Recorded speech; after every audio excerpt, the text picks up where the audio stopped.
Australian birds. Yeah. So we're live. I'm here with Eli Bosnick. Is that pronounced right? Yeah. Eli Bosnick. And so you're a comedian and a podcaster. Mm-hmm. And quite a popular one. Tell me about your podcasting channel. Or do you call it a channel or station or? Yeah, we're a show. We call it shows. We got 3 shows. The first is The Scathing Atheist, which is our biggest show. We also have a movie review show called God Awful Movies, which is sort of the Comedy Central roast of Christian movies.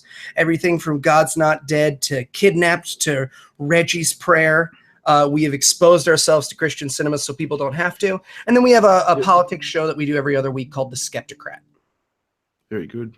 And so, and am I right in saying you go after people? You're not sort of afraid to sling it at people? No, not at all. Yeah, again, for people who find me sort of and know me for the social justice stuff I do, they're always amazed at how everything I've ever done in my work is a giant takedown video, hour-plus long takedown videos. And we probably should mention that as well. You are a massive SJW cuck. I am. I'm an admitted massive SJW, and hopefully your audience will forgive that, or they've turned the stream off, in which case everybody wins. And so the reason we spoke, how did we get acquainted? I think I made a video about Steve Shives in which I think he mentioned your name, and I said, fucking Eli Bosnick, I'll have to fucking go and pay him a visit or something. And then 1,000 people told me you were gonna come into my house like Jason and I was like, and genuinely, like people were like, I'm afraid for you, and I was like, what? Why? What happens if he makes a video about? Does he know my secret name? He says it backwards, and I bork back into my dimension. So one of them was like, hey, you should reach out. And I was like, oh, yeah, sure. Because I talk to people all the time. I've done debates on social justice, talk about social justice, and talk about my shows too. So I talk, and I was like, hey man, like, hi, I'm told you're gonna cut off all my skin and wear it as a hat. Well, no, you didn't. You just got in touch. You got in touch over Twitter and said, oh, hi, I do a podcast, right? Let's catch up. And so I'm like, who the fuck is this guy? And so it took me about 3 days to twig. It was a couple of days later that I thought, oh fuck, that's where I'd know that's that. That's who that is. Yeah. Yeah. Right. So, and then everyone does the same thing. They check out my YouTube channel. They see the 2 videos. They go, huh, that guy's not very good. All right. I'm not going to pay attention to him anymore. No, you sent me like an 8-hour fucking debate to go through. That's true. Yeah. My apologies. How do you debate for 8 hours, man? That's pretty fucked. Oh, you don't pee. The answer is you don't pee. You just sit there. Yeah. You have nothing else going on with your life. You're a miserable, boring person who doesn't have anything better going on. I go for about 2 hours. The ass gets numb, and I get cranky. But So you've like literally just stepped out of a live stream with my good mates Christy Winters and Steve Shives. Mm-hmm. Indeed. And so I was messaging you during that. Right, which I didn't hear, and I felt bad. Like he was tweeting me because you got back to me, and I silence everything when I'm doing these so that I'm not getting bombarded and being like, oh, this person's saying this while I'm on the air. But yeah, hang on. I implore you, check your Twitter during this in case Christy and Steve are messaging you. Oh God, do I want to? People are. Oh God, now I'm afraid. I'm filled with fear. And so the idea of us having a chat is you're obviously of one mindset, but you're a very approachable sort of person, and you're very what's the word? You're very open and friendly and accepting, I suppose. And that's something to be honest with you, I haven't experienced with Christy and Steve and their mates. I mean, I've never spoken to them. I've never met them. Never ever met them, and I'm their mortal enemy. I think that's and it's a YouTube problem. So I don't want to be like, oh, shucks on you YouTubers, because like I don't do that. Like my 2 YouTubes are me being like, look, I don't know how to talk without my hands, and that's it. Like that. Those are my 2 terrible YouTube videos, which my podcast audience liked, and everyone else was like, you're the worst, and I was like, you're right. But I think one of the real issues that has come up is that we've all sort of fallen into this instant response separating culture. and we forget that we're all on the same side. We have disagreements, right? And like, I'm not gonna lie, like you've done some stuff on your videos that is baffling to me, right? Like I don't get it. And we disagree. But like, this is our first time hanging out. If we sat down at a restaurant and someone was like, "Oh, this is my friend Bering," and I was like, "Oh, Bering, nice to meet you, man. Just so you know, you're evil. You're the enemy, right? You want 3 lunches before I tell you you're evil, right?" And the problem is we're all paying to people. We're all playing to people who thrive on drama, not conversation, right? They don't want us to admit that, like, you're a human being and I'm a human being, right? Because that shit's boring. Human beings who acknowledge each other's like empathy and personhood and are like, yeah, we disagree, but like, this is what I know and what do you know? That's boring and bullshit, right? It's way more fun. Not always. It can be fascinating sometimes. Yeah, not always. But what the audience wants so much of the time is feuds. Right. And we have sort of fallen. I think we have a culture, and I fault myself. I'm not saying you. So I should probably just say I find myself falling into it all the time. I'll be tweeting with someone I don't know, and I'll be like, "You fucking asshole. You don't know." And I'm just like, who am I talking to? Like, what am I doing? You know, I fall into these vicious attack cycles because of the ideas someone has brought to me, as opposed to being intellectually honest enough. And again, I can only speak for myself, but like a lot of the time I will find if I don't want to reach out to someone on their human level, that's when I just dismiss them. And one of the things that's interesting is when I got mentioned in your videos, I sort of got 2 responses. The first was you were going to splinter cell lower from my ceiling and snap my neck and shave my pug and wear the hair to your next video and be like, now I'm a real bear. But the other response I got, which was actually a little bit more disturbing, was like, don't talk to him. Like, he's not even worth your time. And like, look, and I want to point out, I'm not shaming anybody for like not wanting to have a conversation. That's their prerogative. This is people on quote unquote your side. Right. Absolutely. Yeah. People on the social justice side being like, oh, he's the this, he's the that, and it's like, well, no, he's a human being. And look, maybe 3 conversations down the line or 2 conversations down the line or an hour in, I go, hey, man, I was wondering about this. But I can't do that until your humanity's been acknowledged. I can't do that until I understand that you also want the world to be a better place. Right. And that you use your channel to do that. Right. And people, it's so funny. The secular community, and tell me to shut up because in case you can't tell, I blather nonstop. With the secular community, we're supposed to be free of the idea of evil, right? We're the ones who are supposed to know better. We're supposed to know that we're just chemicals walking around in meat suits, and yet constantly just like, he's an evil piece of shit. And it's like, actually, no, we're all the same chemicals and switched molecule for molecule. You're him.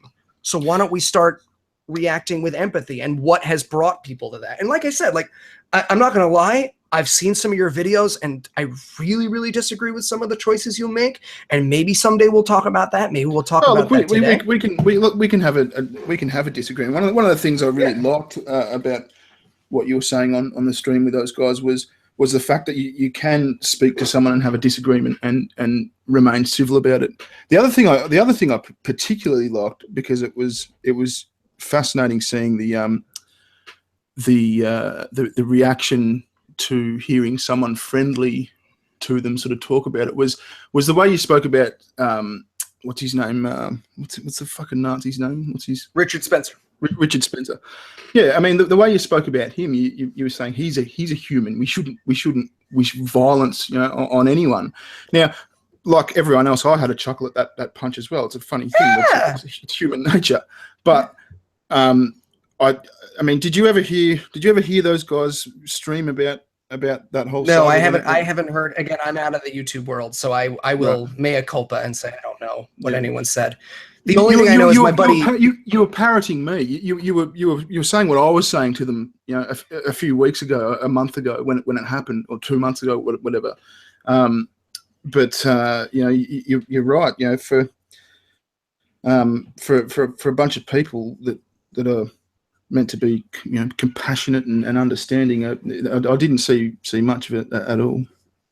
Right. And it's not just that, because like, look, I understand like not sympathizing with Richard Spencer, right? And I really do. I get that. And I one of the things that I said on my blog, because I did a blog about this called "You Don't Actually Want to Punch a Nazi," which was sort of an audio blog. It's only 8 minutes that I just sort of broke down where I thought this was coming from. And a lot of it comes from real pain that people on the so-called left are feeling right now, are feeling since Trump won, are feeling just to butt in. I mean, I understand not sympathizing with them as well. I totally get that. But it was, I mean, we got to the point back then where Stevie Boy he riled himself up to the point where he was saying those on that side, those Nazi anti-feminists deserve to get, like, he was lumping people like myself and my dear friends in with Richard Spencer as the people who deserve to get punched. And yeah, that was my beef. Yeah, and well, I can't speak to I didn't see it, so like I don't want to talk behind his back, but I can only speak to myself. And like I know that when it happened, I tweeted like, "Of course it's okay to punch a Nazi. They're a Nazi." But I meant like whack-a-dash, whack-a-da-da. Like I'm doing jokes. I'm doing a bit. And then people were like, and then my buddy Dan Arrow, who again, I love Dan. I love his book on parroting. I love his show. I think he's a really interesting, really smart dude. But he's on shows being like, no, it is absolutely okay to punch a Nazi. Yeah, and I'm that's like, wrong. That's absolutely wrong. Yeah. And even if you completely agree with me, right? And also we should point out, like, Richard Spencer's not in the 1940s, is not a Nazi. So like there's a little of that, but people know what we mean colloquially when we say Nazi. But the issue that comes up for me is like, not just that, but like, guys, the punching doesn't come to me. And I was saying this on the stream before, but like, I'm a rich, upper middle class, white Jew in the safety of New York. The Nazis probably aren't coming for me. They're beating up some kid in their high school. And if we start a punching situation, they're going to punch people I don't want punched. Right? Then Richard Spencer's never going to challenge me to a duel. Right? If he does, I will absolutely lose a fight to Richard Spencer. Hey, I'm the guy that got beat up by Richard Spencer. Oh my God, you're the best. Like, are you kidding? All the SJW. And I have no illusions that I could ever win a fight against anyone with all use of all their limbs. But like, by the same token, like, I don't want to start a rhetoric of violence, but more importantly, I wanted people on my side of the conversation. And again, like there are problems on quote unquote your side, right? And again, we're not on opposite sides. We have different solutions to the same problem, right? We want the world to be a better place. We want people to be happy. We want people to be healthy, right? We all want the same things. Yeah, it's just we have different solutions, and we've group thought ourselves and been trolled by stupid technology that outstripped our humanity into thinking we're not on the same side, but we are. We are, right? And so you know the other thing as well. The other thing that I heard a lot was punching someone like Richard Spencer isn't going to stop a fucking genocide, because A, he's not taking over the fucking government. He's not taking power, and B, a punch isn't going to stop a genocide. You fucking idiot. It's not just that too, because the rules have to be no punching rules, because when we win, right, and we've won, right, we've won against the Nazis. They're more public now. They're getting attention now, and I can talk about the reasons why sort of hate speech seems to be rising, and largely it's a large that's a whole separate subject. But the truth of the matter is, we want the rules to be non-punching rules, because when we win, we want the next people who want to overthrow us, who want to change our system, to have to do it through the nonviolent system that we set out, right? Because look, we win, right? We're currently winning. And then if we change the rules to whoever kills the other side, and that's really what it is. Like, we're not gonna pretend it's boxing matches in the street. It's killing. That's right. Yeah, it's going to escalate, and it's just going and if we change the rules, right? If we change the rules to killing, then when they turn around and start killing me because I'm a Democrat and they're a Republican, or me because I'm a Jew and they're a Nazi, right? When they start killing, we don't get to turn around and go, oh, no, nonviolence. You're not allowed to do that, right? We have set up a nonviolent system. And I think it's equally important to acknowledge that means terrible things like Richard Spencer have to exist. Do I want Richard Spencer walking around saying the horrible stuff he does? No, but he needs to. He needs to. And I want to acknowledge the pain that causes people while still drawing the line at violence, right? You can say it is terrible that anyone feels a certain way about the things Richard Spencer says, the things Richard Spencer does, right? They're unforgivable. They're terrible, terrible things. And I can feel that without... What does he... I mean this genuinely, though. I'm not sticking up for him in any way. I just don't know. What does he say that's terrible? I mean, you know, I would want to quote him. I hate talking behind people's backs. I would say, and I hope anyone will forgive me for like my stupid upstate New York guy version of paraphrasing him. He's a race scientist largely. He is a large proponent of race science and the difference between races, a biological difference between races that is not supported by mainstream science. He has certainly called for a new rise in white nationalism. He has called for certain, he's never called for violence. I mean, he's a smart dude. The thing about Spencer, and I have a buddy who's a philosophy professor, and he talks about this all the time, is like, Spencer's a smart dude. He's not a white supremacist marching around with a shaved head, like talking about curb stomps, right? Yeah. He's talking about, you know, nonviolent genocide. He's talking about, you know, W plus O equals O. He's talking in academic terms, which if you're academically inclined, you know has been debunked, right? You know certain elements of race science have been debunked, but like to call him, to equate him with the guy in the leather boots is to do him a great disservice, because he's never going to do something stupid enough to get himself thrown in jail, right? He's not going to tell people to go kill a kid. He's not going to he's not going to advocate violence. He's going to instead try to insinuate himself in academia to give himself genuine power, right? And you want to talk about white and quote unquote white supremacy. And I use that, I want to say, I use that in the academic term, not in the like common term, because people think white supremacy. What's the difference? So white supremacy, like colloquially, is like KKK dudes. Yeah. But the academic term has sort of come to mean the idea of white people controlling non-white people through implicit and explicit systems.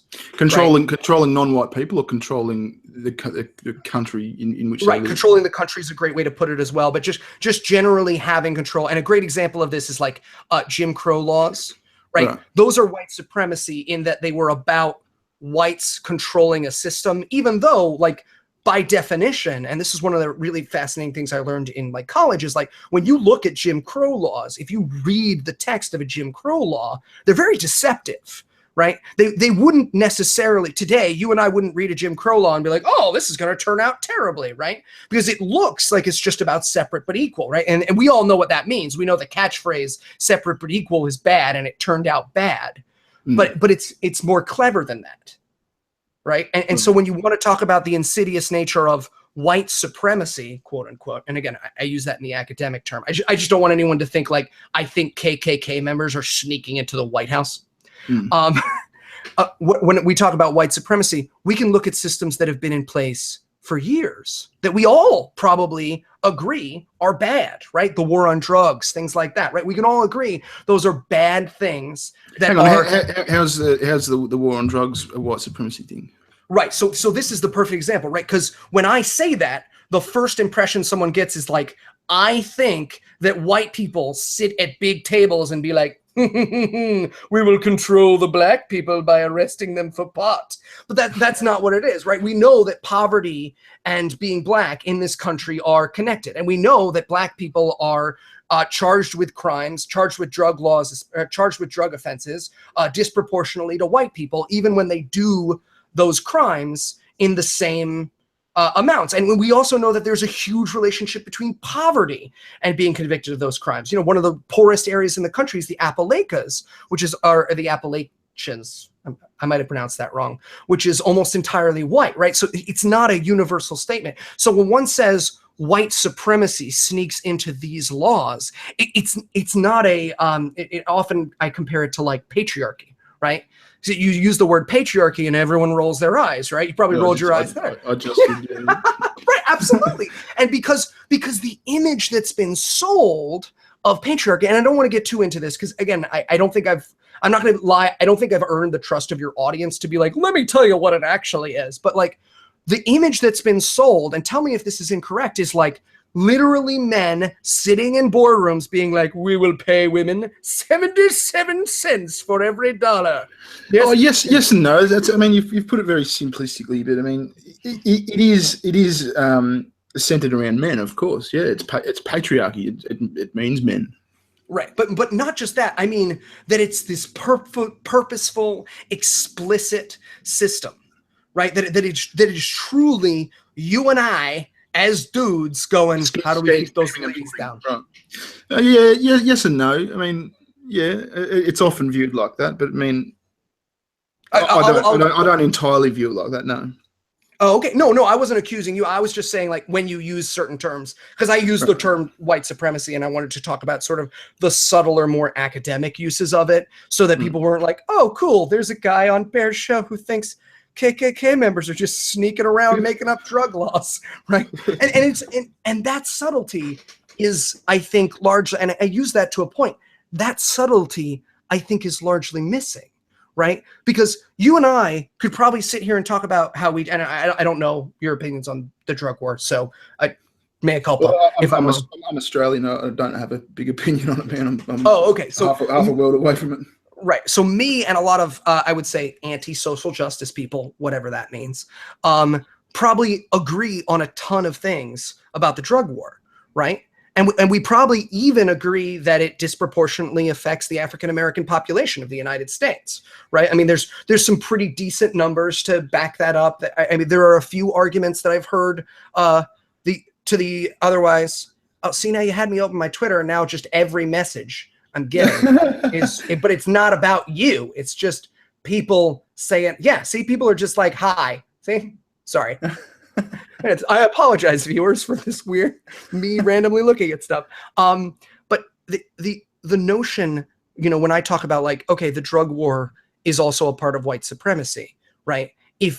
And that's so hard to hear because I shouldn't say you, I should say what I don't think you did say you. What's the solution? In summary, what's the solution to? I mean, if this drug war is largely driven by white supremacy and it's this never-ending cycle that repeats itself, what's the solution? How does it end? Yeah, I mean, I think it's largely through social policy.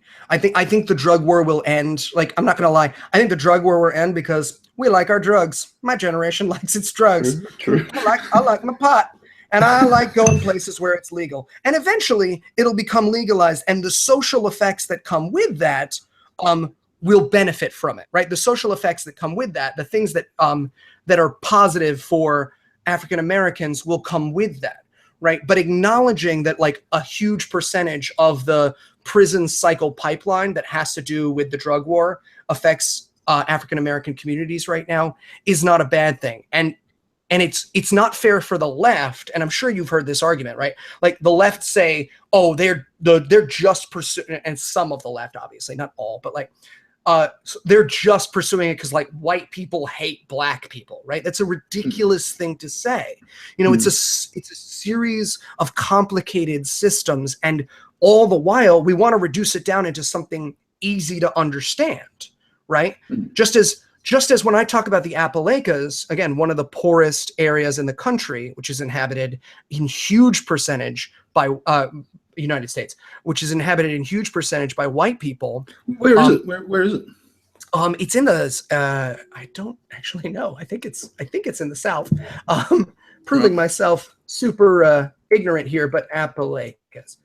All right, Appalachians are they're in the eastern United States, southern tier of New York. So there you go. They're in the south of New York. That's what I meant. Right.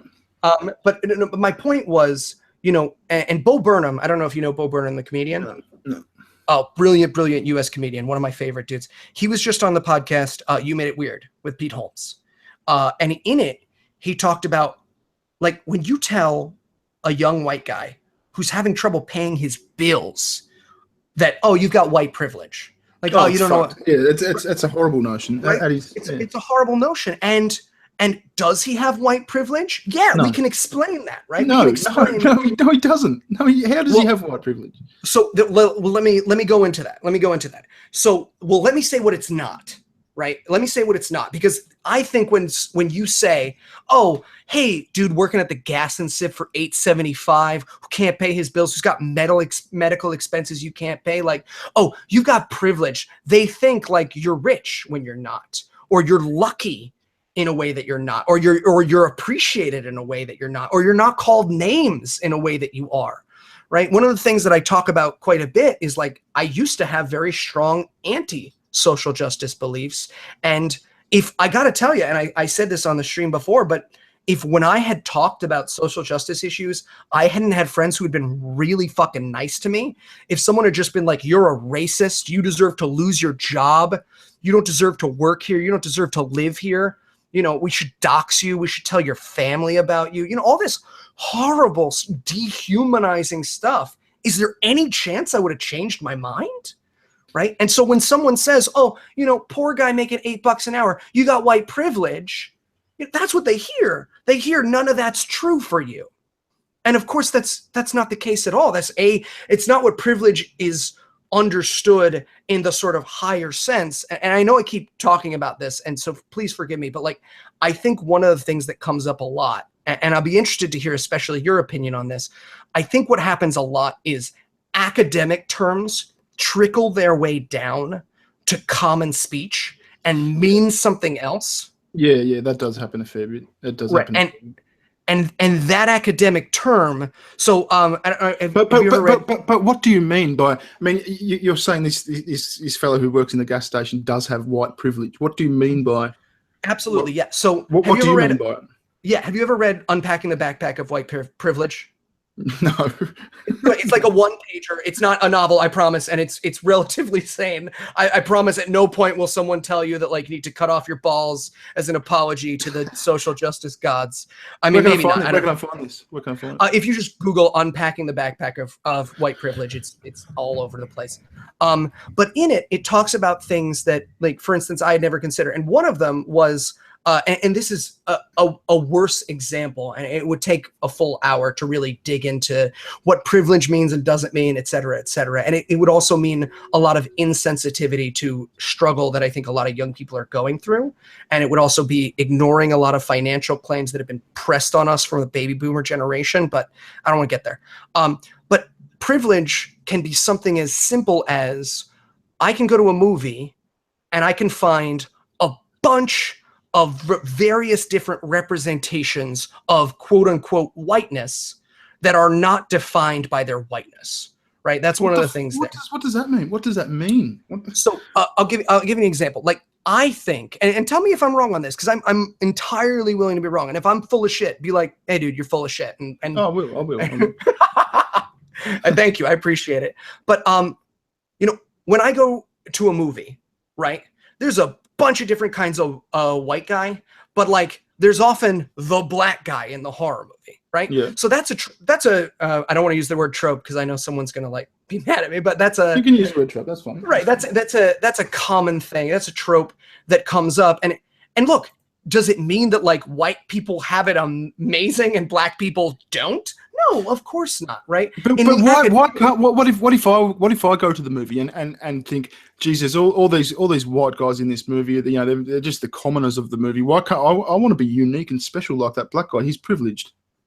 Right, absolutely, and that is something that is a reverse look, and that's often called speciality, right, or reverse speciality, which has its own both good and bad sides to it, right? So, for instance, like there are, but that's just the thing. Everyone's going to see these things differently. So I don't understand how we can have this broad term white privilege. I mean, for something so trivial as fucking, you know, there's one black guy in the movie. That doesn't make sense to me whatsoever. Oh, so I maybe I'm putting this badly, and forgive me if I am. This is not, and this is something that I think the left is guilty of more.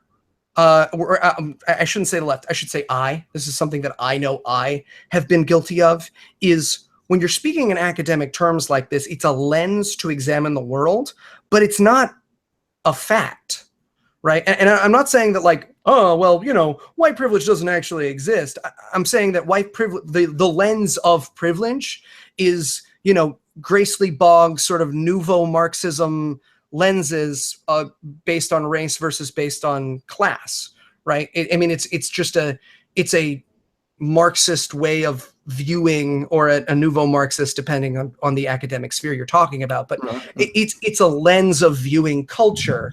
And I think what it's trickled down to mean is we as white men should feel guilty, as opposed to how can I bring awareness to a movie, right? How can I bring awareness to movies by just thinking about what it's like, what it means to be black in a movie versus what it means to be white in a movie, right? Now that academically is white privilege, but someone hearing that might feel attacked, right? And I don't think I'm wrong in saying that, like, whenever you've been told, and tell me if I'm wrong, whenever you've been told you have white privilege, it's been used as an attack. It hasn't been used as like a lens through which a lens for you to examine the world, a lens for you to academically examine society. It's been a crack. Yeah, that's right. And it's been more importantly, it's been a way for you to feel guilty, for you to feel at fault, right?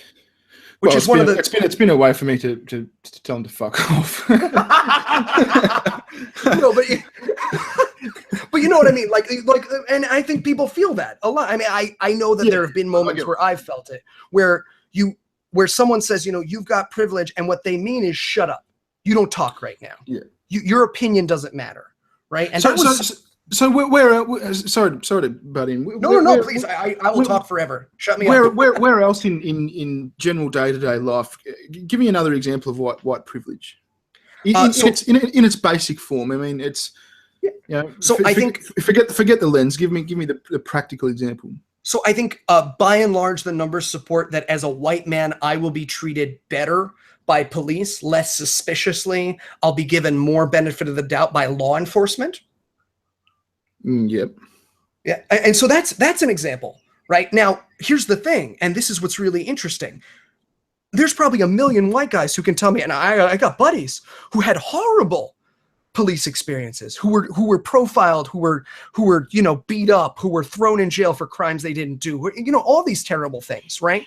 And when they hear that, right, and that's a thing we can agree on, right, is that I might get a little bit more benefit of the doubt than an African American. When they hear that, they hear. Yeah, and because of that, you don't know what it's like to do this. You don't know what it's like to do that. You can't talk about this. You can't talk about that. You're by definition a racist because you benefit from this privilege, as opposed to me getting to examine a broken system, right?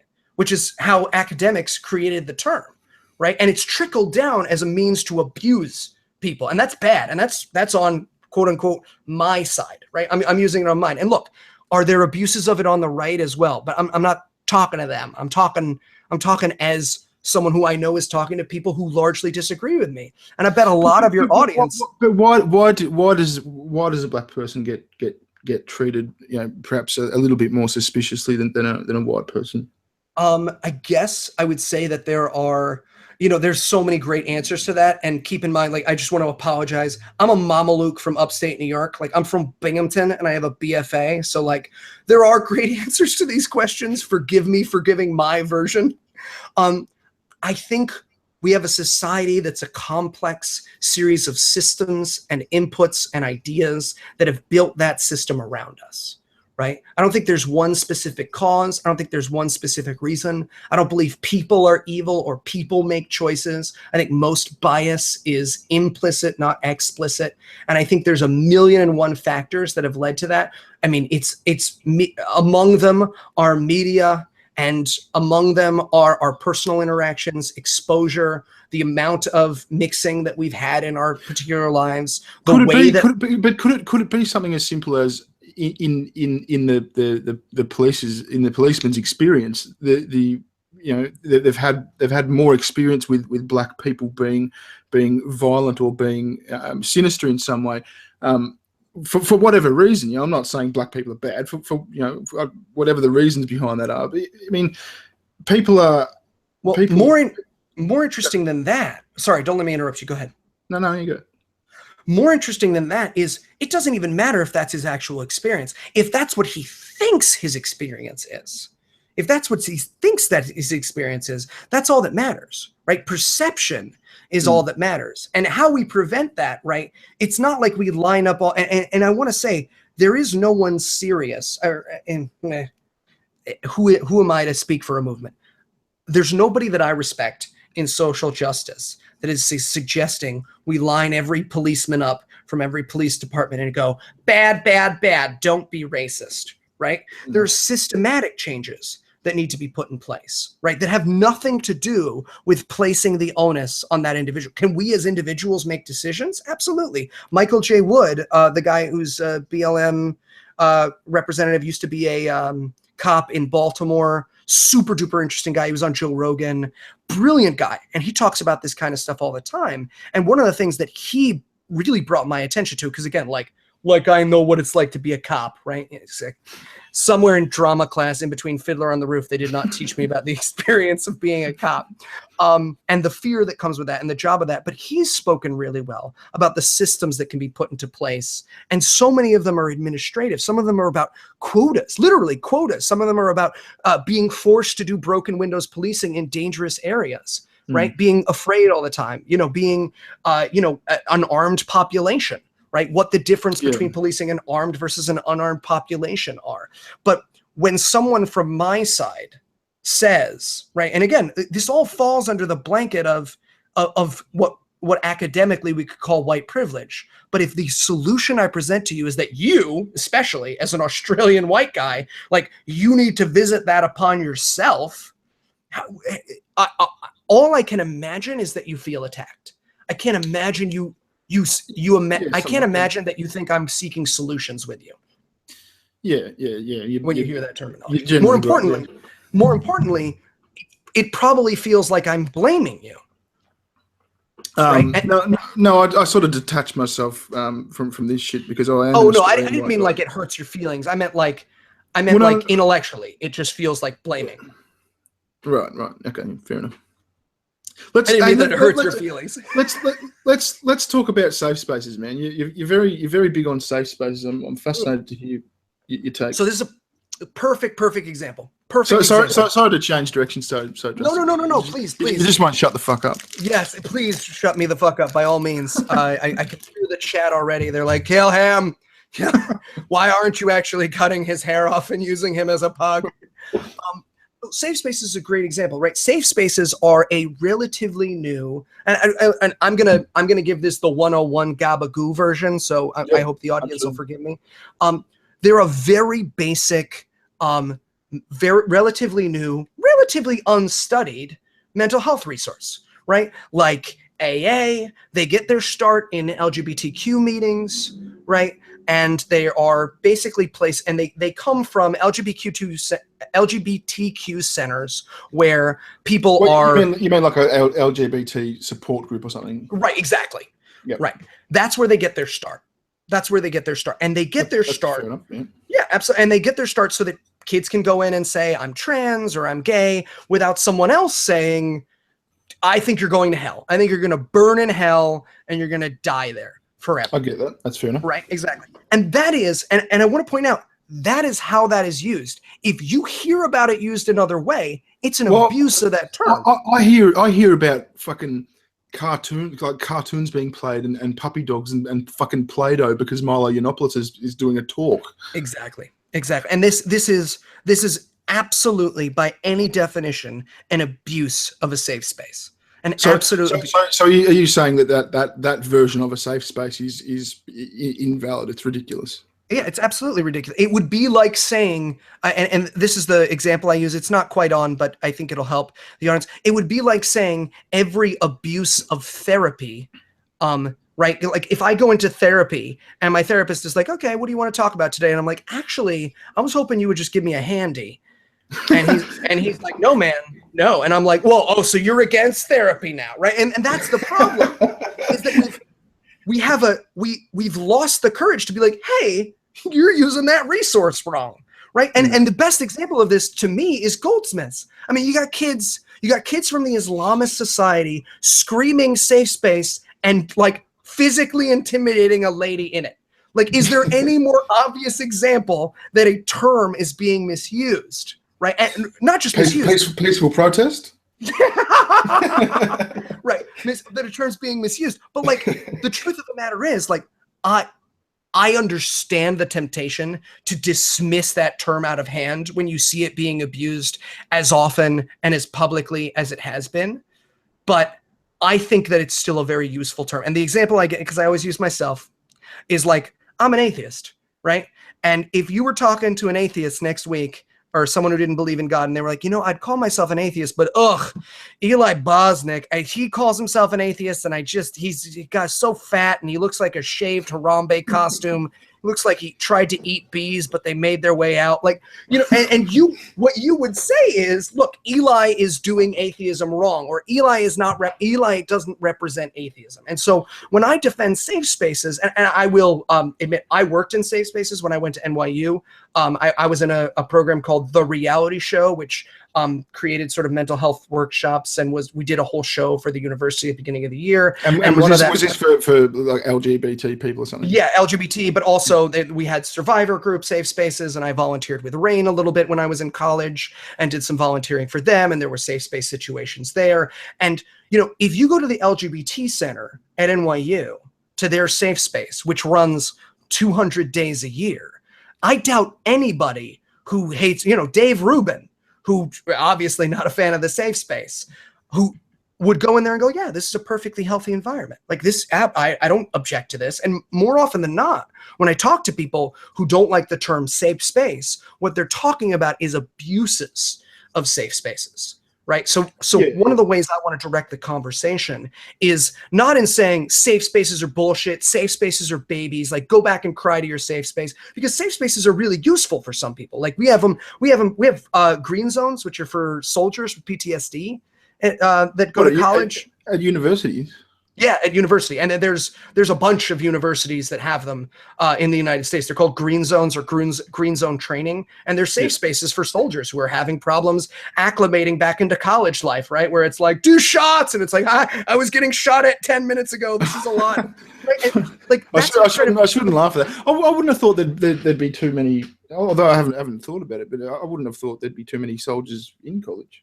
No, they because of the bill, there are quite a few, especially in this country. And like the green zone training happens, and like I have a buddy, for instance, who has terrible PTSD from being in a war zone, and like he uses those facilities, and like he's a big fucking dude. Like when the Nazis challenge me to a fight, I'm gonna be like, that's him, that's Eli Bosnick. and fair enough. He's got actual PTSD. He's been in a war zone. Absolutely. What's your take on PTSD from fucking, like the real ditzy fucking version of PTSD. I got abused on Twitter. Now I have PTSD. I need a safe space.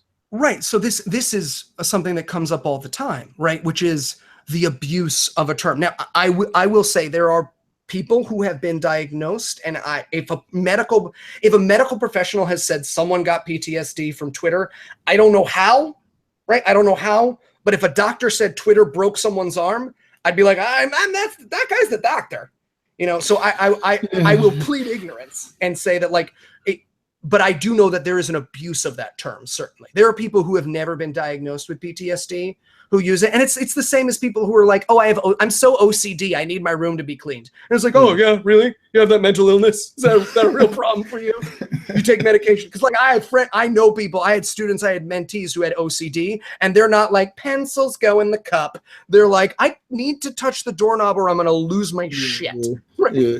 And so I mean, it falls into the same category of silliness. And I think one of the reasons why people don't hear me rail against it as much is because I would rather the person my buddy who really has PTSD, not feel unwelcome, not feel unsafe, not feel like when I talk about safe spaces being silly, I'm talking about him. I'd rather defend safe spaces knowing the silly will slip in, knowing the ridiculous will slip in, right? And isn't that kind of taking advantage of? Isn't the silliness taking the piss out of your mate though? I mean, you know, dickheads playing with fucking Play-Dohs and puppy dogs, you know, and there's your mate sitting in the corner with shell shock, for fuck's sake. Like that's a bit of an insult, isn't it? No, absolutely. And I think, but I don't think the solution is to dismiss the term entirely.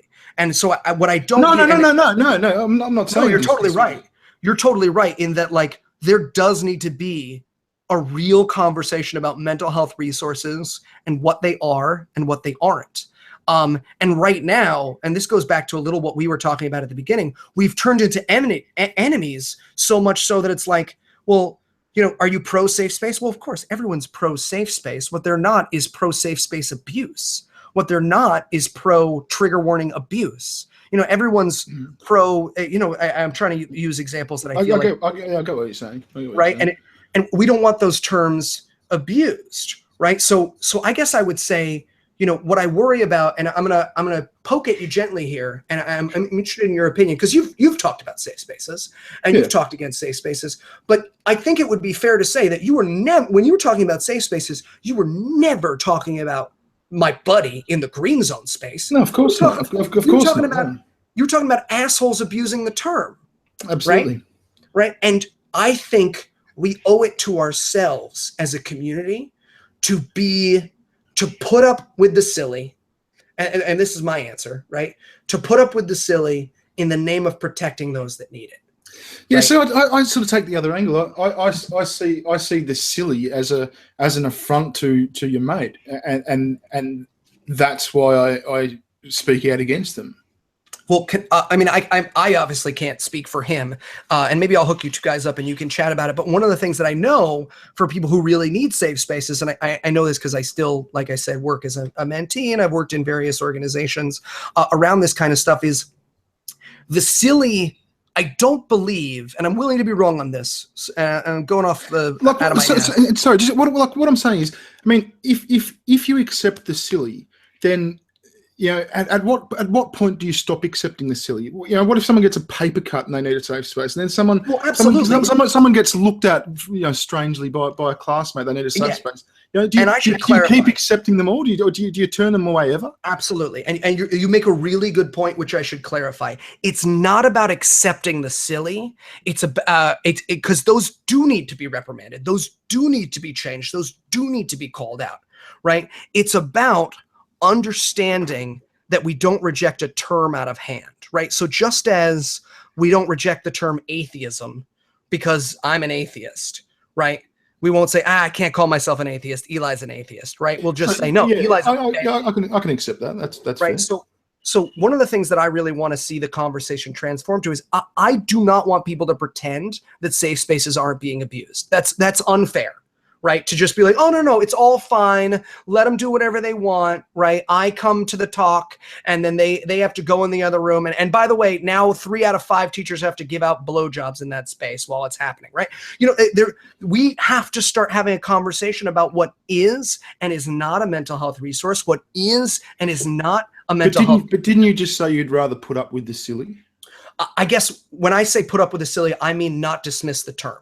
So when someone talks to me about safe spaces, I'm positive about safe spaces. I say I'm pro safe space because when they ask me about those questions, I can be specific and say that's an abuse of the term, but the term itself is valuable. I support safe spaces. I support people who need them. I support people who use those facilities, right? So shouldn't your angle be you know, all for safe spaces, but the pussies can fuck off? Yeah, I mean, in many ways it is. I think the reason is and again, if it were less black and white, if our culture was a little more subtle in our conversation about this right now, I think we'd have to worry about it less. But right now, you know, one of the reasons, and again, like, this isn't an excuse, but like, I think a lot of us just end up speaking in such broad strokes because I think about, and again, I keep going back to the same example, so hopefully your audience will forgive me, and you, because it must be boring to listen to. But like, I think about my buddy, right? And I think about him showing up his first day to college and being like, I'm having a bad day. Like I had nightmares. I didn't sleep. I really need someone to talk to. I really need a place to go to. And I'd rather say I'm pro safe space. And then when the time, and make him feel safe to go in there. And then when the time comes where that gets abused at Goldsmiths, right? And I've spoken about this. I'm the biggest SJW in the world, and I always use Goldsmith. Like, this is a perfect example. I always talk about the abuses. I say that's not the right way to do it. And those teachers and those students eventually behaved in the right way when they punished those students, right? At first, they were like, oh, we're not sure of it. And those students were punished, and they should have been. They should have been, and it was important to recognize that they abused a system that is meant to help people into. So it does happen. It does. Oh, that's a safe space abuse. Yeah. No. I'm saying it gets called out. Absolutely, yes, it gets called out. But right now the problem is, and tell me if you disagree with this. Right now, when I hear people criticizing safe spaces, I don't hear them saying that's an abuse of a safe space. I hear them saying safe spaces are dumb. Safe spaces are for babies, right? And it's too broad. It's too broad. It's not a subtle enough conversation, and it needs to be, especially if we want to help the people who we all agree need it. Right. Well, and I don't think anyone's got an issue with your mate. Yeah. Absolutely. Yeah. And I think one of the things that comes out is that we're afraid to talk subtly. Right. Because look, here's the thing. If you made a video tomorrow, right, that was like, I'm okay with safe spaces, right, there would be a huge, because you're an anti-social justice guy, right? You're stuck in your brand, right? So for you to try and have this kind of subtle conversation, I mean it for me too. Like I keep using you, but we're making a video right now, and I'm saying that. Right. No, but like if I made a video tomorrow being like safe spaces are bullshit, right? If that was my title, right? And in it, I talked about the bullshit that goes on in safe spaces, right? I wouldn't have fit the brand of being totally fine with everything, right? Of everything being absolutely okay. And that's genuinely what people expect, right? I bet when you said I was pro safe space at the beginning, you didn't think that I would be, and maybe I'm wrong, but you didn't think I would acknowledge the mistakes that are made in safe spaces, the abuses of that terminology, the abuses of trigger warnings, and I honestly didn't know. I was hoping you'd have the nuance you'd treat it with, and that's good. And I think when we recognize that, think about how much more. I'm going to use a term that can sometimes people don't like, but how much better allies we can be, right? Because like we all want to help those people out, right? And we all at the same time want to protect free speech. One of the things that concerns me a lot, and I mean, hang on, do we? I know you don't like speaking about people behind their back, but I sincerely believe that your mate Steve doesn't want to protect free speech. I think he wants to suppress it. I can't speak to him. I can't speak for him. I can't. And I just don't think it would be fair. No, I'm asking you to speak for you. What's? Oh, have you seen any of this? Have you? Now, I don't follow with YouTube, and for that, again, on me entirely. Like I'm in the podcasting world, and in the ask me what podcasters think. I'll tell you. But for me, what free speech is and what it means is such a complicated, long form conversation that we're just all refusing to have. We're all just talking to each other's straw men, right? Was it a long form conversation? I guess, I mean, there's a lot of variety factors to it, but I guess what I'll say is this. What I see people arguing about is I see the left, I see my side, and often me, and again, I fault myself with this. It's not just like the left. I fault myself with this. Often, I find myself talking to the idea that, oh, the right, quote unquote, or the free speech warriors, the free speech warriors just want to be able to say whatever they want without any consequences. They want to bully anybody. They don't believe in any consequences for speech. They don't believe that anybody should be held accountable for what they say. And the opposite is, oh, everyone should go to jail for, if you fart and I'm in the room and I got farted at as a child, I should get to cry and you should go to jail and get kicked out of school and get murdered by 3 bears and a pony. And we're not having the real conversation, which is, again, that we all have such similar goals, right? We all want such similar things. It's the way we go about it that I believe is truly different. So for me, free speech the legal term is incredibly important. And like I said before, free speech means bad things happen. It does. It has to, by its definition. And we can acknowledge that. We can be empathetic to that, right? We can understand that, like, I don't like some of the things that people use free speech to do. I really don't like it. And I hate that it hurts people. And I can't imagine some of the pain that they've gone through, right? And I can't think of it, but there are people who have been harmed by free speech, who it's really, really damaged their lives. And I can have tremendous empathy for those human beings. I can have tremendous empathy for those human beings and understand that the principle of free speech needs to stay in place, right? Now, you're an interesting example because you're in Australia? Yep. You're in Australia, which does not have the First Amendment. Correct. And one of the things, and if people would like to hear me being wrong, by the way, I mean, not that there aren't so many opportunities already to hear me being wrong, but if people would like to hear me being wrong, when the EU laws came out, I think last year, that Facebook promised to abide by, and that included hate speech regulations, I was like, oh, it's not a problem. Like, that could never be used to suppress my show, right? That's only for people who are like, go kill all the Muslims, right? That's what that's for. And Thomas Smith and Andrew Torres, they did an incredible episode of the show, Atheistically Speaking, which I highly recommend for anyone who likes nuanced conversations about this kind of stuff. I've done a few debates on there as well. But they did a conversation, and I was wrong. Like, I was wrong that some of those hate speech laws, like... What, they got picked for hate speech? Yeah. Say it again? For what? For what exactly? Oh, wasn't there a commentator on, and I'm going to be super ignorant here, wasn't there an Australian commentator? Oh, you're talking about in an Australian example. Yeah, there was a journalist who was criticising some Aboriginals for taking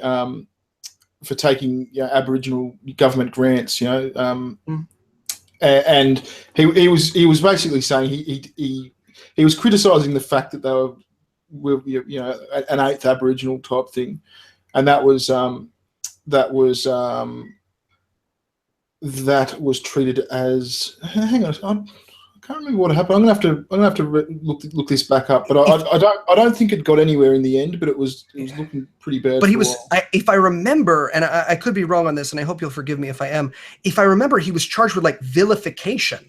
Right? A great example right now is there's a racist guy in who's Danish, right? Who's charged with burning the Quran on his Facebook. Really? Right? He's charged with blasphemy for burning the Quran on his Facebook. Now, look, there's some pretty scary stuff going in. Absolutely, and I want to. We use this term all the time on our show. We call it hating Islam the wrong way, right? Because look, if you hate a bad set, we read the Quran on my show this year, and that's a bad set of ideas. And if you read the whole Quran, yeah, we went through it. Quranimaniacs, scathing atheists, check it out. Yeah, we went through it, and like that book is crazy cuckoo nuts, garbage, right? And if you say that book is crazy cuckoo nuts garbage, and that set of ideas is fucking terrible, and that set of ideas is fucking dangerous, you should be able to say that. You need to be able to say that. But there are people who just hate Muslims because they're brown, right? There are, right? Yeah. But the problem is people seem to, and I talk a lot about Sam, people seem to have lost the ability to have, Sam Harris is what I mean. Yeah. People seem to have lost the ability to determine the difference between talking about a set of ideas and talking about people. Now, in this instance, right, the Danish guy who burned the Quran, he's a vicious racist, right? I don't like him. I'm not going to invite him to my house for tea. We're not going to hang out. We're not buddies. But a system, in my belief, and I believe this, again, it's a Rawlsian concept. It's a freedom concept. It's on a philosophical level. I believe he needs to have the right to do that. And equally importantly, I think it is up to me. If I'm going to defend his right to do that, I should also acknowledge the pain that's going to cause. I should also acknowledge the suffering that's going to cause and work to fight that pain. Work to bring joy and acceptance and love into our community. And I know that's froofy, but I really mean it. Hang on, you've lost me here. why do you have to work to bring love and joy into? You don't have to if you don't want to. What do you do? No, it's true. I am not legally obligated to that. That's a valid. I guess what I mean is, just as strongly as I defend his right to do that, I think it's important. I guess morally, I think it's important for us to acknowledge the pain that system that needs to be in place caused, right? Just as I need Richard Spencer not to get punched. I need a world without punching. And I know that means he's going to say terrible stuff. He's going to say mean stuff that hurts people's feelings. I need to be aware of that. I need to be aware of that. And we can't stop I think too often, and I don't think this is necessary. I'm not going to lie. I haven't watched a ton of your stuff. So, but I think that too often we stop the conversation at whether or not free speech needs to exist or whether we need to acknowledge the pain of the people that free speech causes. And the truth is, it's both. It's both. We need free speech to exist. It is a core freedom principle going all the way back to Locke. I mean, some say Socratic. Like it's a core principle of who we are and expression. And at the same time, the empathetic side of us, the side of us that makes humanity better, needs to recognize those consequences. And in my case, I guess I feel an obligation. I want to make the world a better. I want to make. You can feel an obligation, but we don't need to acknowledge that. No, you're right. We need your first point. We don't need your second point. I shouldn't have used the word need because that makes it sound like I mean obligated. But what I mean is what drives me, what I want. Fair enough. And I think I don't think I'm unfair when I say I think we all want. I think we all want people to be happy. We want people to feel accepted. And we all want it, but sometimes we want to stick the boot in as well, and that's where it's handy to get the second point. And I think sometimes it's interesting, and you're sort of a quote unquote anti-social justice YouTuber, and I'm interested in asking you this question because I don't think it's a surprise to you. Like you've been called a racist, you've been called a sexist, I've been called everything, man, yeah. Right? You've been called all those names, but you do want African Americans or Black people. I shouldn't say African American because there are Black people who aren't American. You want Black people and you want trans people and you want gay people and you want women to feel welcome in our movement. Right? Of course. Absolutely. And I think one of the things, and like this has been again, like we're supposed to be opposites, right? Aren't we supposed to be shouting at each other? Aren't I supposed to be calling you names, right? And then apparently, yeah. And then you're supposed to rise out of the ground in my apartment and cover me in cum or whatever it is, right? Right. And there's all they've created this false brand of enmity between us, but the truth is we just have different solutions to what that is. What are your general thoughts on pronouns? I mean, you mentioned trans people. I mean, what are your thoughts on the? I mean, I see some people sort of talk about trans people and pronouns as if it's this holy thing that needs to be obeyed at whatever cost. And it's just, it's the world's greatest affront if you don't use someone's preferred pronoun, for example. Just speak about that. What are your thoughts on that? I mean, it's largely a reflection of the world we live in. It's new is what it is. How impolite it is to use someone's wrong pronoun. I need to say, I use whatever pronouns people ask me to. Always. Yeah. Always. So do I generally. Generally. I want to give you an example. I was on Twitter last night. And a trans man who I spar with on the internet every now and again. We don't really like each other. Generally respect his pronouns. He's transitioned to a man from a woman. Generally respect him. He felt the need to attack me and made a comment towards me. He said something like, "Did you know your avatar makes you look like a kiddie fiddler?" So they've sort of come at me and insinuated that I was a pedophile, right?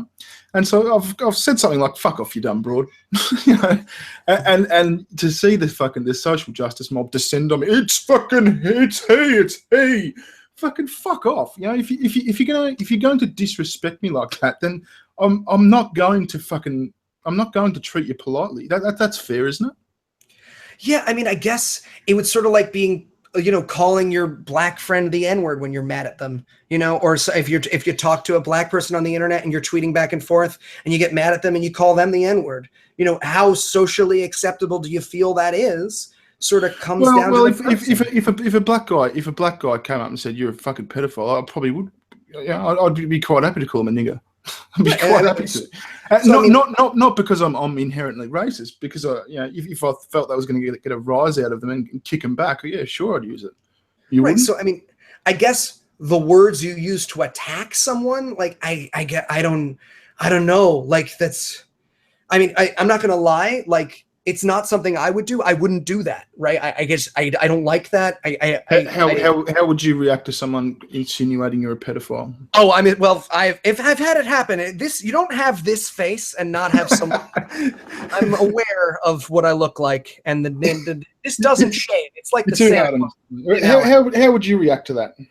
I tell them to go fuck themselves. I'm a roaster for a living, so I find a profile picture. You'd be very cautious to use the correct pronouns. I would, and I'll tell you why. And the simple answer is this, and maybe it's stupid, maybe it's a super silly answer, but the simple answer is I don't want someone else who sees that to think that I think the joke is their identity.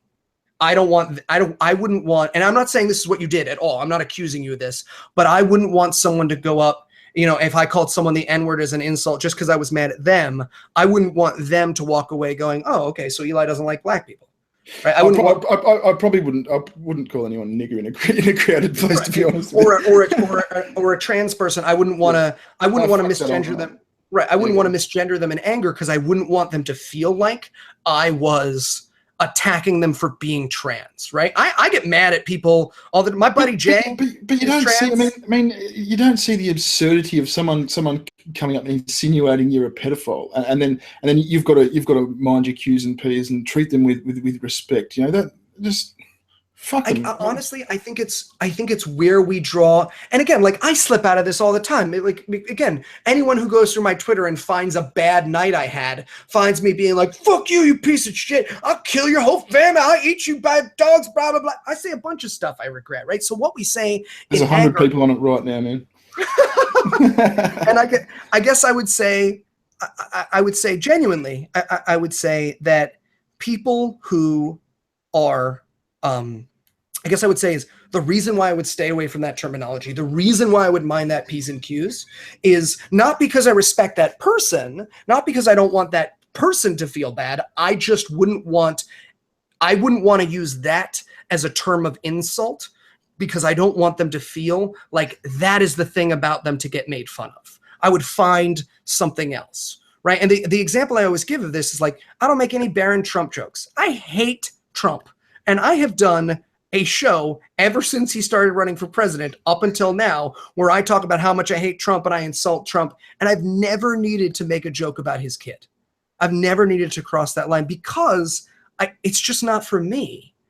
It's not now, again, like, look, I'm not going to lie. Like, I don't approve of it, right? Like it's not my cup of tea.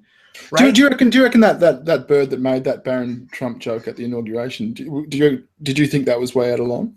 I thought that was way out of line. You got to leave people's families alone. You got to, and this I talk about this all the time. And feel free to jump in here because I know that this is something a little bit real because you were and obviously feel free to tell me to shut up about this. You were doxxed, right? Yeah. You were doxxed, and I can't imagine. I mean, I'm not anonymous, but I can't imagine what that day was like, right? And it's the failure to recognize your humanity that causes that, right? You're just a voice on YouTube, right? You're just a cartoon bear. There's no way there's a guy behind that with a family and a life who I could affect because I'm mad about jokes you made, right? Or things you said, right? People lose your humanity, and then it becomes fine to say whatever I want to Bearing because he's just a cartoon bear, whatever. When he deserves it, right? And we lose. It wasn't the fact that I was doxxed. It wasn't my information being public that pissed me off. It was somebody taking that action, that offense to me. Yeah,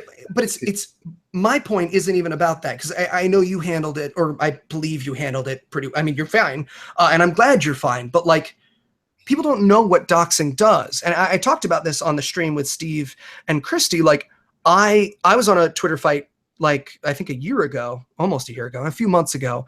And I'm behaving, Eli is behaving badly. I'm like, fuck you. I wish you were here, because I would fight. And again, I'm like, oh, I would fight you. Right? Look at me. But really? Like, oh, did you really threaten to fight someone? I'm the worst. I'm the worst. I'm such an idiot. Like, yeah, all demand. I'm like, I wish you were here. And the guy goes, this is what I do, and this is where I live, right? Because we're both Twitter warriors tweeting back and forth. I'm being a goof. And I started it. It's entirely my own fault. What did you do? How did you respond to that? Right. Well, so here's the issue.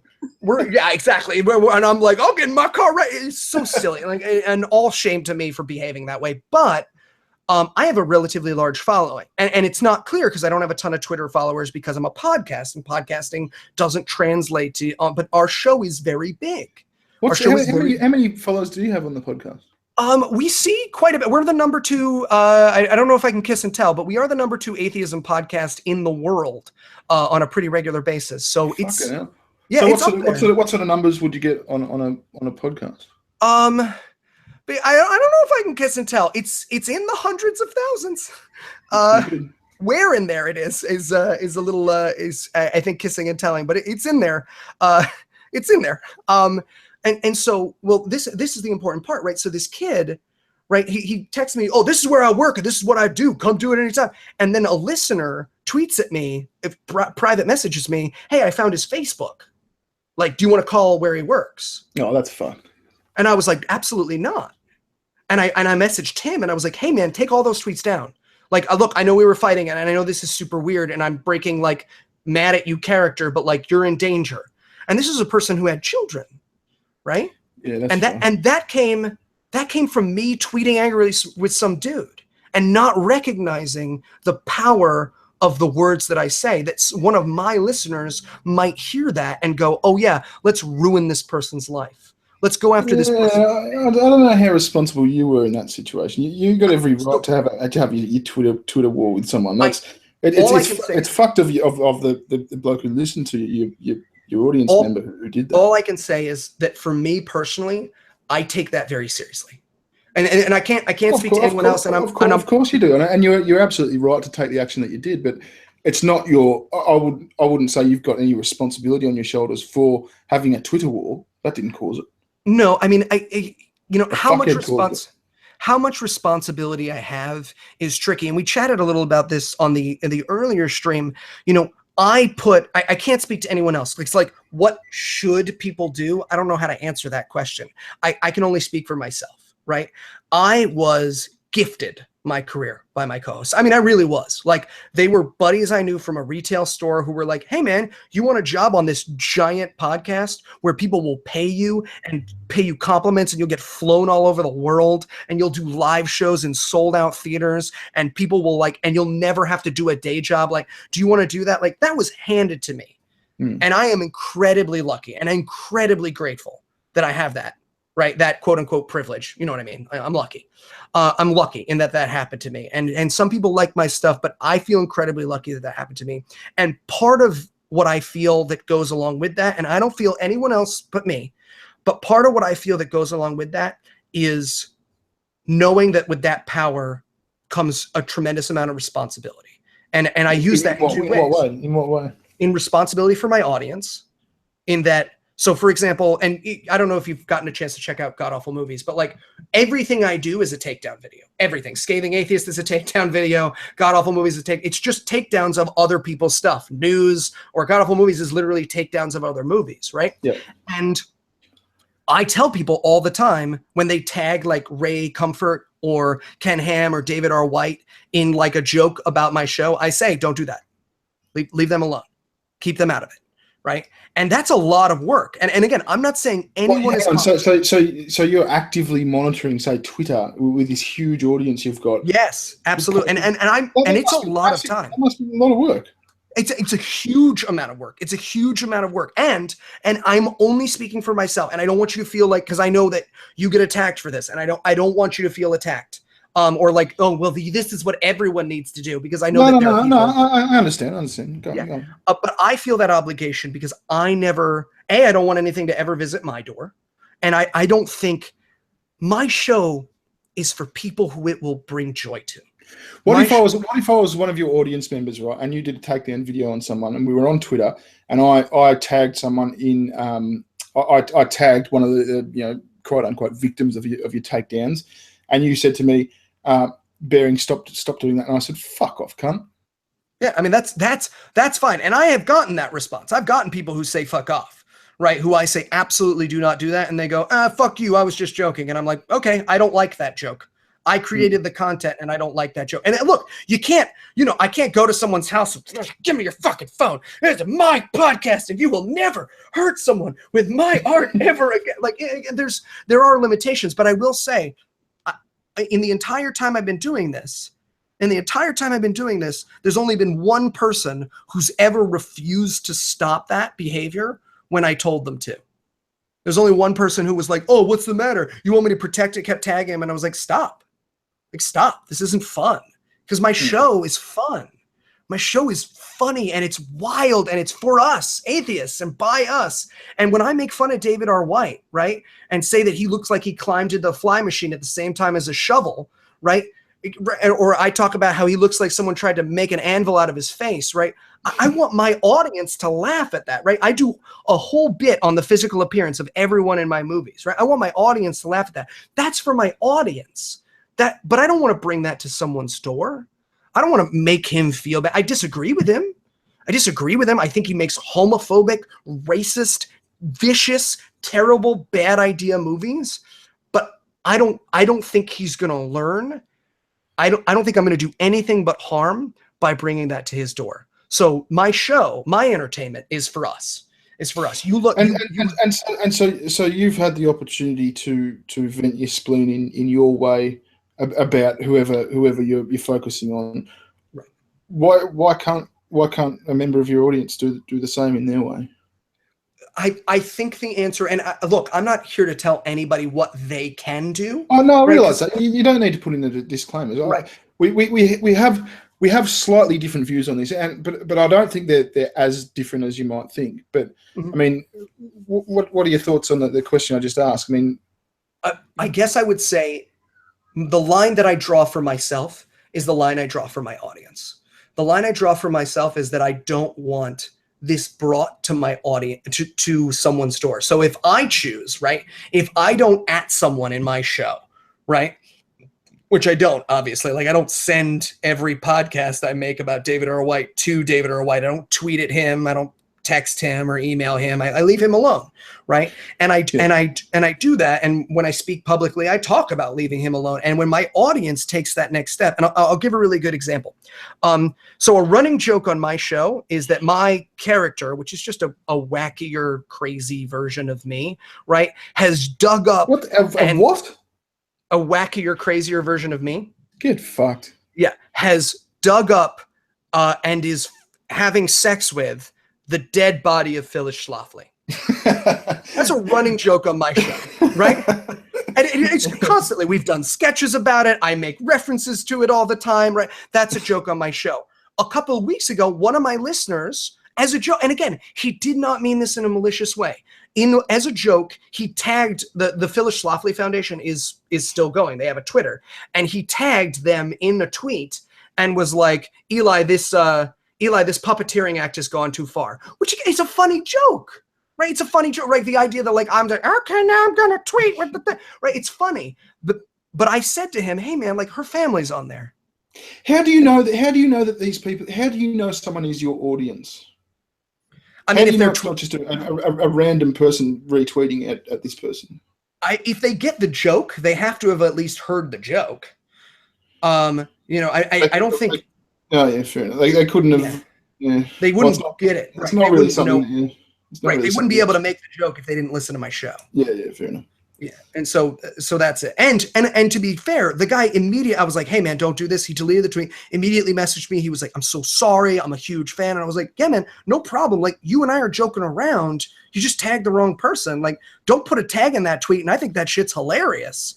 And I'll say, like, I don't care. I don't go searching for abuse of me. I know there are people out there who fucking hate me, and with good reason. Look at me. But like, if it doesn't come to my door, that's fine. It's when it comes to my door that it hurts me, where we forget that I'm a human being, right? And the problem is we bring it to people's door. But what are you calling abuse though? What's abuse? I mean, it's definitely, I guess it's different for everybody. There are people who, like, there are lots of things that I'll say I don't think are abusive that like just gloss off to me. People are like, you're a fucking idiot all the time. And I'm like, yeah, all right. Sorry, you don't like me.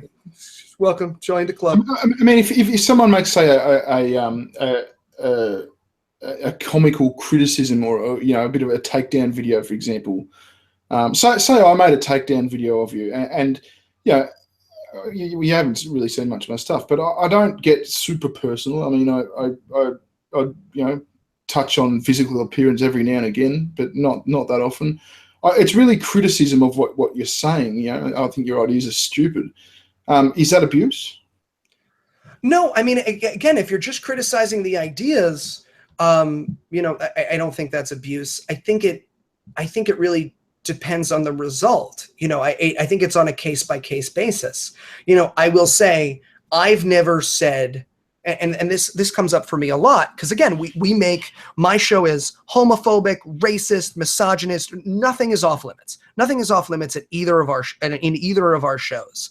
And a lot of the time, people will come to me and they'll say, hey man, that joke really hurt my feelings. And I give the same answer every time.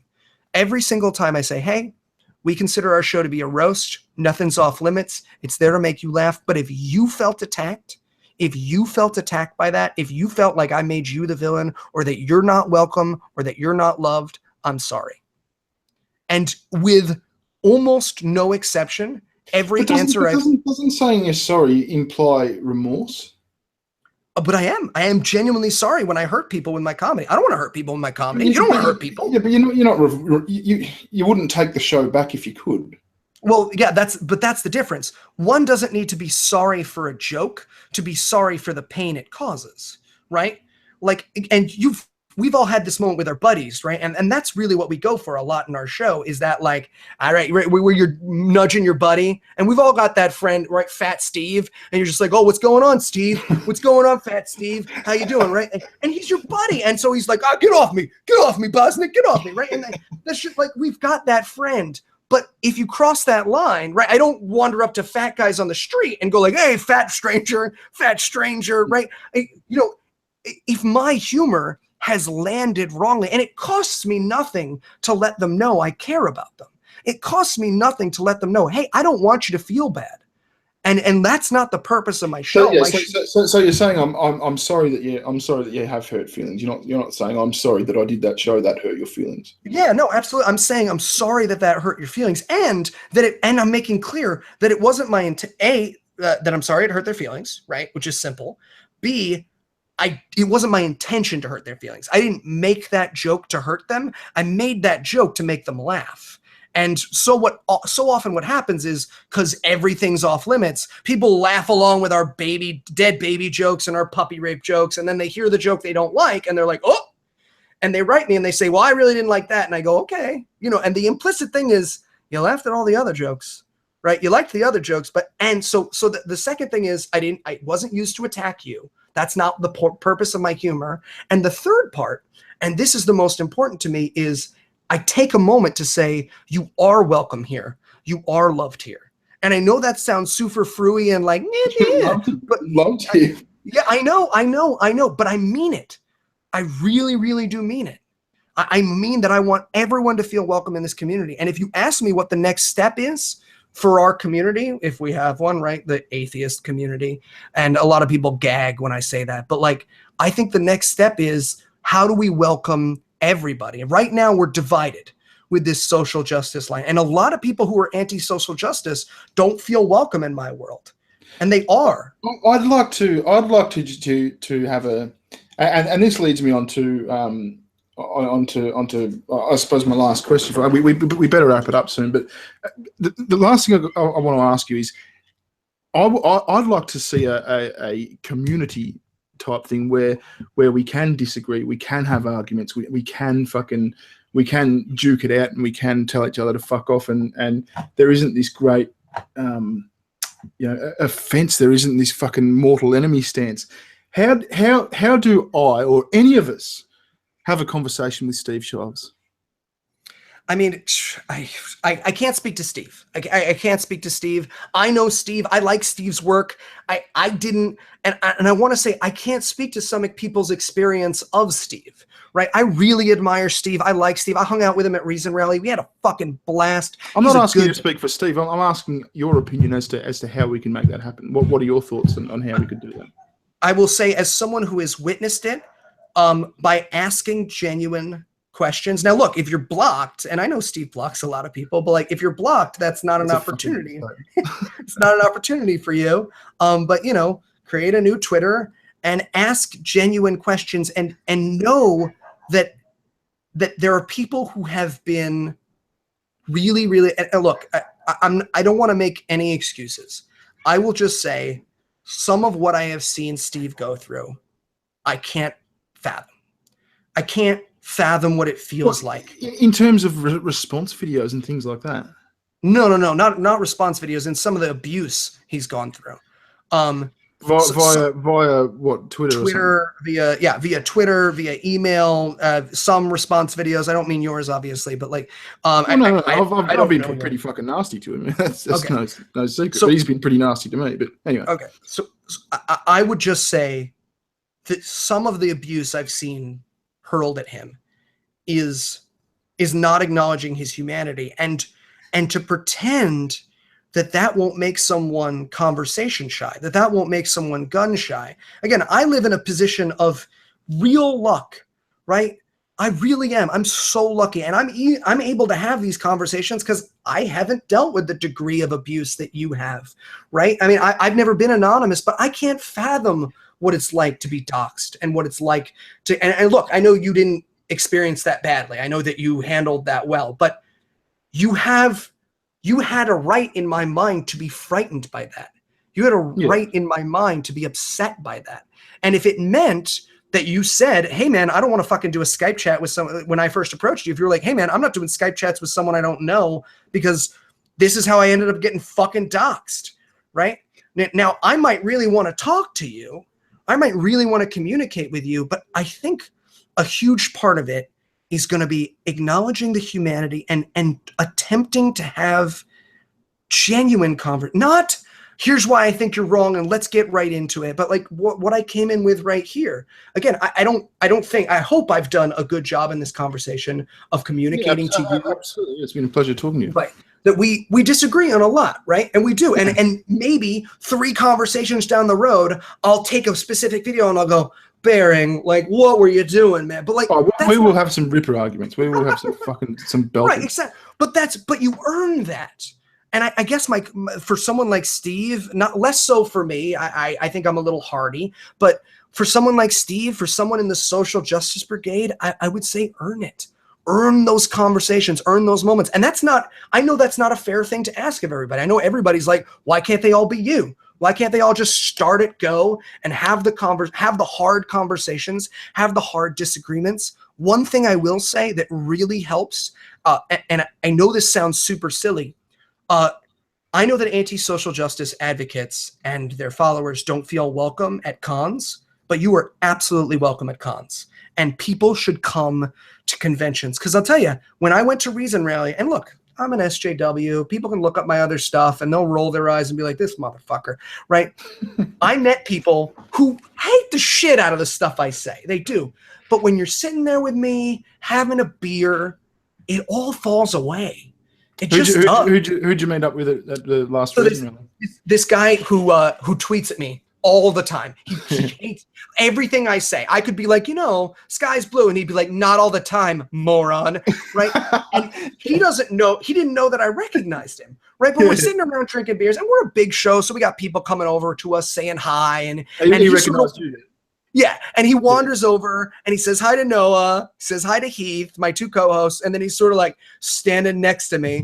And I'm like, Adam, how you doing, man? Like, good to see you. And he's like, well, and I was just like, hey, Hey. And the truth is, like, everyone has that moment. The truth of the matter is, everyone has that moment. And I gotta be honest, like, if you think I don't mean you, I mean if your audience audience thinks like trans people are mentally ill, or think pronouns are silly, or whatever, or my audience, any audience, if someone thinks that's silly, or someone thinks that's dumb, look, I can explain a little bit of the science to you. I'm a dummy, right? But I can explain a little of the science to you. I'm a dummy, but there's no better education than meeting Callie Wright.